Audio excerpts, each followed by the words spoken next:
Hey guys, Nick Biddle here coming at you with this week's drip, and this week we're going through step 3 of a standard of excellence. Now, last week I asked you to communicate those expectations with those you lead, and for those of you getting started in this industry, I asked you to go to your boss and figure out what do they really expect of you, because the problem is your last boss may have completely different expectations of you than your current boss, and no one really cares how much you do. What they really care about is how well you meet those expectations, whether they're verbalized or not.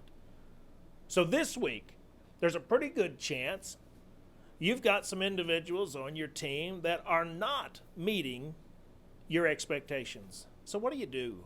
A lot of times I'll hear somebody say, well, I've got to go enforce the rules that I have. I've got to go enforce these expectations. And, you know, when I hear the word enforce, I think of a hammer. And, man, you bring a hammer to any conversation, it's going to end in conflict. You're going to have to go back to last month's drip and brush up on conflict. Instead of enforce, let's instead reinforce what we've already communicated. When you reinforce something, I know that sounds like a softer approach, and I'm not trying to be soft here, guys, but I want to be a little more strategic. But when we reinforce a standard, when we reinforce an expectation, it's going to be a completely different conversation. A phrase I like to use, and you've all heard it before, is help me understand.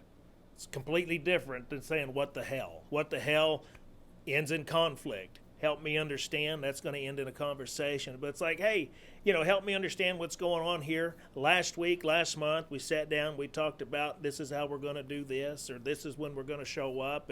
And for some reason or another, you haven't been meeting that expectation. Let's have a conversation about it. But reinforce those expectations you have. A lot of times there's some miscommunication. There's some confusion. And the more we can communicate those expectations, the more we can dig into them, the less confusion and the less miscommunication there will be. At the end of the day, if you've given those that you lead a list of expectations, if you've clearly communicated them, if you've reinforced them, now it might be time to have a tough conversation. And that's okay. Sometimes in this business, we've got to have a tough conversation.